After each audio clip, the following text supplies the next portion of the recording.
water, and the other kayaker went after him in the water, searching in his kayak after he lost sight of him.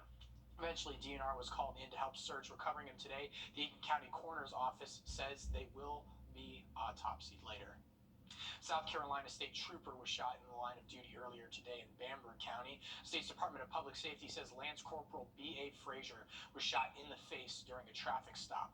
Officials say it happened on U.S. Highway 78 around 3:30 a.m. Lance Corporal Frazier was shot on the right side of his face, but they say his injury isn't life-threatening. Spokesperson for the agency says he was transported for medical treatment after it happened.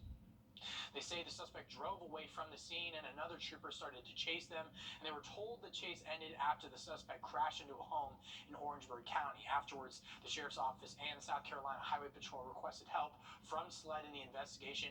We've reached out to them for more details. And 2 people are recovering over the weekend from a massive plant fire in Brunswick.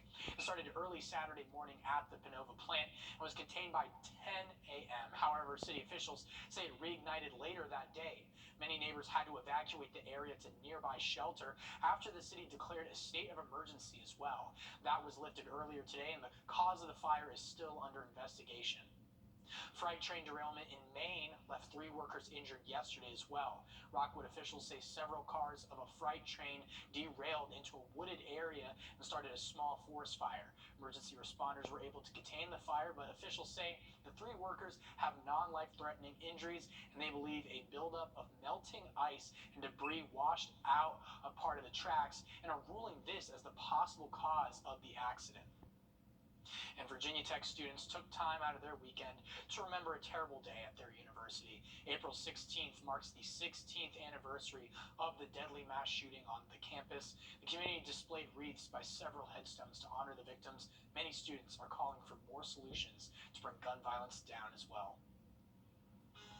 Still to come, Aiken County blocked off Newberry Street this weekend to make room for a fun festival. See how neighbors got a chance to serve up some delicious food as they learned about other cultures when we come back.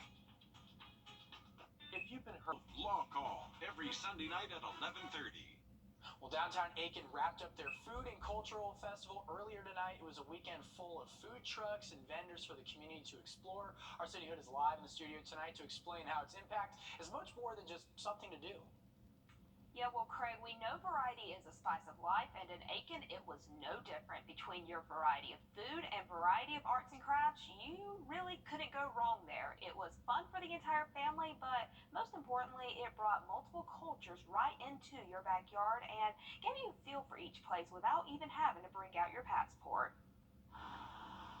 You've never seen Newberry Street quite like this before. The weekend has been absolutely insane, but in a good way. I'm gonna come out here and get some of this chicken right here. This finger looking good. Food, art, and music.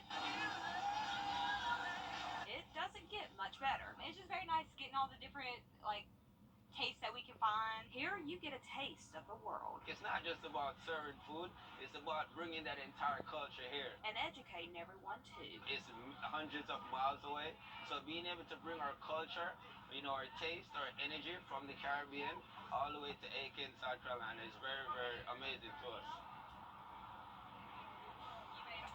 I made all of this. This entire table was full of stuffies. I had everything. But going from everything to nothing? We have run out of food multiple times. Not a bad thing here. I didn't realize how much the community would step forward and show up and connect with one another too. My most favorite part is getting to talk one-on-one with a whole bunch of the community and get to know people. How much fun are you having?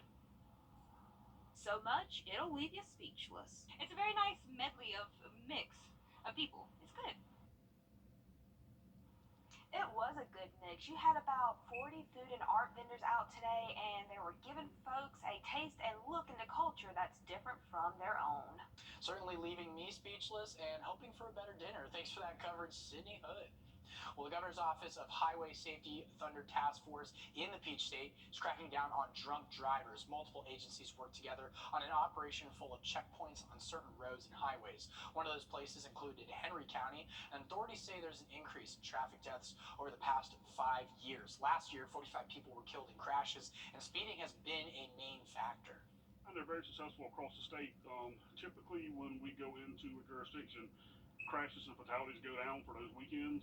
Also, the crime rate goes down. Part 1 crimes go down because you just have such an influx of officers in a certain jurisdiction that people don't come out and do crime. Authorities say their ultimate goal is not to arrest anybody, but rather highlight how speeding, distracted driving on your phone, and not wearing your seatbelt can have consequences. Well, it was a soggy day for some, completely